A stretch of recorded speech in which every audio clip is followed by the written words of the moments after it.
Day 173, Divided Kingdom, 2 Kings 4, 2 Chronicles 28, Psalm 126. Let's begin. 2 Kings 4. Now a certain woman, from the wives of the prophets, cried out to Elisha, saying, My husband, your servant, is dead.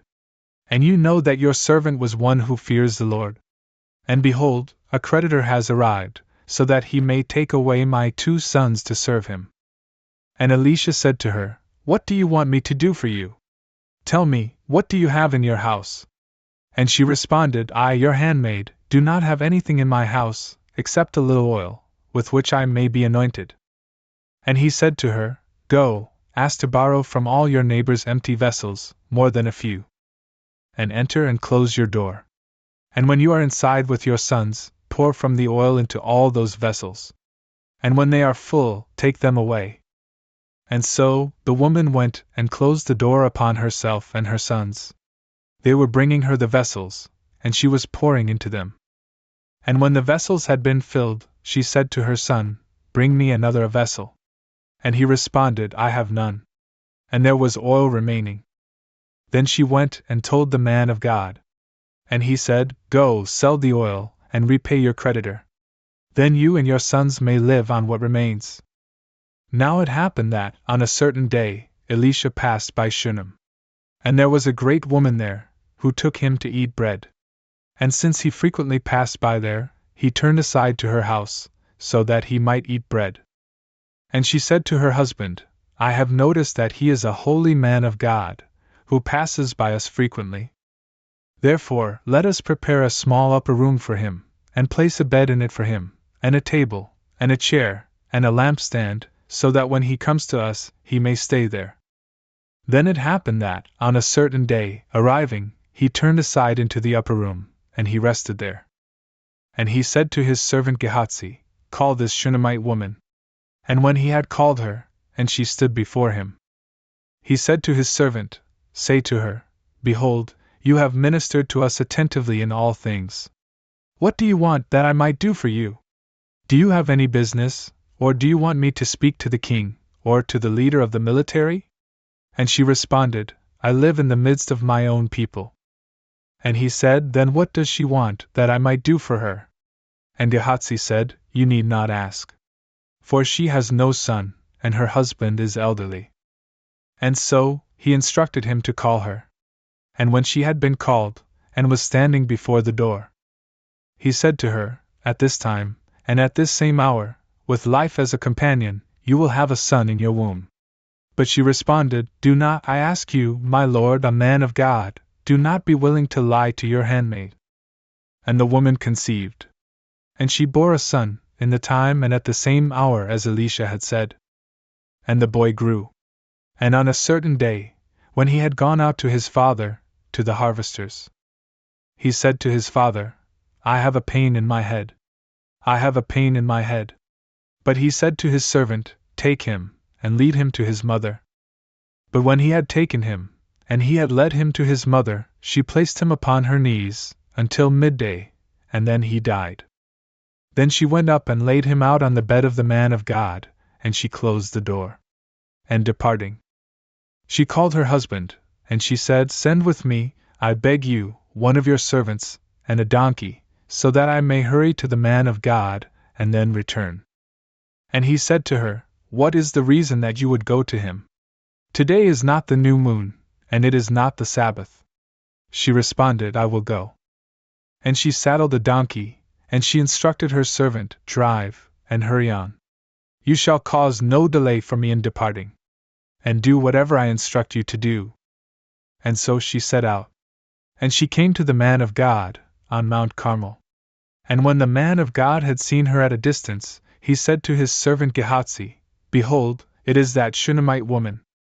So then, go to meet her, and say to her, Does all go well concerning you, and your husband, and your son? And she answered, It is well. And when she had arrived at the man of God on the mount, she took hold of his feet. And Gehazi drew near, so that he might remove her. But the man of God said, Permit her. For her soul is in bitterness. And the Lord has concealed it from me, and has not revealed it to me. And she said to him, Did I ask a son from my lord? Did I not say to you, you should not deceive me? And so he said to Gehazi, Gird your waist, and take my staff in your hand, and go. If any man will meet you, you shall not greet him. And if anyone greets you, you shall not respond to him. And place my staff upon the face of the boy. But the mother of the boy said, As the Lord lives, and as your soul lives, I will not release you. Therefore, he rose up, and he followed her. But Gehazi had gone before them, and he had placed the staff upon the face of the boy. And there was no voice, nor any response. And so he returned to meet him. And he reported to him, saying, The boy did not rise up. Therefore, Elisha entered the house. And behold, the boy was lying dead upon his bed. And entering, he closed the door upon himself and the boy. And he prayed to the Lord. And he climbed up, and lay across the boy. And he put his mouth over his mouth, and his eyes over his eyes, and his hands over his hands. And he leaned himself over him, and the body of the boy grew warm. And returning, he walked around the house, first here and then there. And he went up, and lay across him. And the boy gasped 7 times, and he opened his eyes. And he called Gehazi, and said to him, Call this Shunammite woman. And having been called, she entered to him. And he said, Take up your son. She went and fell at his feet, and she reverenced upon the ground. And she took up her son, and departed. And Elisha returned to Gilgal. Now there was a famine in the land, and the sons of the prophets were living in his sight. And he said to one of his servants, Set out a large cooking pot, and boil a soup for the sons of the prophets. And one went out into the field, so that he might collect wild herbs. And he found something like a wild vine, and he gathered from it bitter fruits of the field, and he filled his cloak. And returning, he cut these up for the pot of soup. But he did not know what it was. Then they poured it out for their companions to eat. And when they had tasted the mixture, they cried out, saying, Death is in the cooking pot, O man of God! And they were unable to eat. But he said, Bring some flour. And when they had brought it, he cast it into the cooking pot, and he said, Pour it out for the group, so that they may eat. And there was no longer any bitterness in the cooking pot. Now a certain man arrived from Baal-shalisha, carrying, for the man of God, bread from the firstfruits, 20 loaves of barley, and new grain in his satchel. But he said, Give it to the people, so that they may eat. And his servant responded to him, What amount is this, that I should set it before 100 men? But he said again, Give it to the people, so that they may eat. For thus says the Lord, They shall eat, and there shall be still more. And so, he set it before them. And they ate, and there was still more, in accord with the word of the Lord. 2 Chronicles 28. Ahaz was 20 years old when he had begun to reign, and he reigned for 16 years in Jerusalem. He did not do what is right in the sight of the Lord, as his father David did. Instead, he walked in the ways of the kings of Israel. Moreover, he also cast statues for the Baals. It is he who burned incense in the valley of the son of Hinnom. And he purified his sons by fire, in accord with the ritual of the nations that the Lord put to death at the advent of the sons of Israel. Also, he was sacrificing and burning incense in the high places, and on the hills, and under every leafy tree. And so the Lord, his God, delivered him into the hand of the king of Syria, who struck him and took great plunder from his kingdom. And he carried it away to Damascus. Also, he was delivered into the hands of the king of Israel, and he struck him with great affliction. And Pekah, the son of Remaliah, killed, on one day, 120,000, all of them men of war from Judah, because they had forsaken the Lord, the God of their fathers. In the same time Zichri, a powerful man of Ephraim, killed Messiah, the son of the king, and Azrikam, the governor of his house, and also Elkanah, who was second to the king. And the sons of Israel seized, from their brothers, 200,000 women, boys, and girls, and immense plunder. And they took it away to Samaria. At that time, there was a prophet of the Lord there, named Oded. And going out to meet the army arriving in Samaria, he said to them, Behold, the Lord, the God of your fathers, having become angry against Judah, has delivered them into your hands. But you have killed them by atrocities, so that your cruelty has reached up to heaven. Moreover, you wanted to subjugate the sons of Judah and Jerusalem as your men and women servants, which is a work that should never be done. And so you sinned in this matter against the Lord your God. But listen to my counsel, and release the captives, whom you have brought from your brothers. For a great fury of the Lord is hanging over you.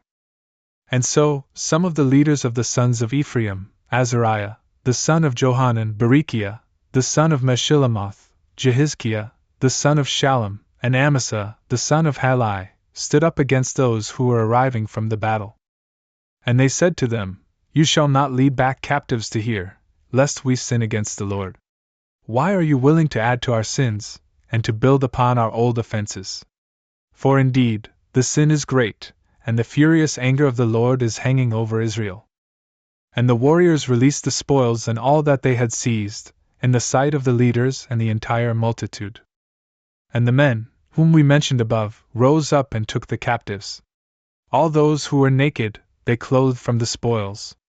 And when they had clothed them, and had given them shoes, and had refreshed them with food and drink, and had anointed them because of the hardship, and had cared for them, whoever was not able to walk and whoever was feeble in body, they set them upon beasts of burden, and they led them to Jericho, the city of palm trees, to their brothers, and they themselves returned to Samaria. In that time, King Ahaz sent to the king of the Assyrians, requesting assistance. And the Edomites arrived and struck down many of Judah, and they seized great plunder. Also, the Philistines spread out among the cities of the plains, and to the south of Judah. And they seized Bethshemesh, and Aijalon, and Gederoth, and also Soko, and Timnah, and Gimzo, with their villages, and they lived in them. For the Lord had humbled Judah because of Ahaz, the king of Judah, since he had stripped it of help, and had shown contempt for the Lord. And he led against him Tilgath-Pilneser, the king of the Assyrians, who also afflicted him and laid waste to him, without resistance. And so Ahaz, despoiling the house of the Lord, and the house of the kings and the leaders, gave gifts to the king of the Assyrians, and yet it profited him nothing. Moreover, in the time of his anguish, he also added to his contempt against the Lord. King Ahaz himself, by himself, immolated victims to the gods of Damascus, those who had struck him. And he said, The gods of the kings of Syria assist them, and so I will please them with victims, and they will help me. But to the contrary, they had been the ruin of him and of all Israel. And so Ahaz, having despoiled and broken apart all the vessels of the house of God, closed up the doors of the temple of God, and made for himself altars in all the corners of Jerusalem. Also, he constructed altars in all the cities of Judah, in order to burn frankincense, and so he provoked the Lord, the God of his fathers, to wrath. But the rest of his words, and all his works, the first and the last, have been written in the book of the kings of Judah and Israel. And Ahaz slept with his fathers. And they buried him in the city of Jerusalem. And they did not allow him to be in the sepulchres of the kings of Israel. And his son, Hezekiah, reigned in his place. Psalm 126. A Canticle in Steps, of Solomon. Unless the Lord has built the house, those who build it have labored in vain. Unless the Lord has guarded the city, he who guards it watches in vain. It is in vain that you rise before daylight, that you rise up after you have sat down, you who chew the bread of sorrow. Whereas, to his beloved, he will give sleep. Behold, the inheritance of the Lord is sons, the reward is the fruit of the womb. Like arrows in the hand of the powerful, so are the sons of those who have been cast out. Blessed is the man who has filled his desire from these things. He will not be confounded when he speaks to his enemies at the gate.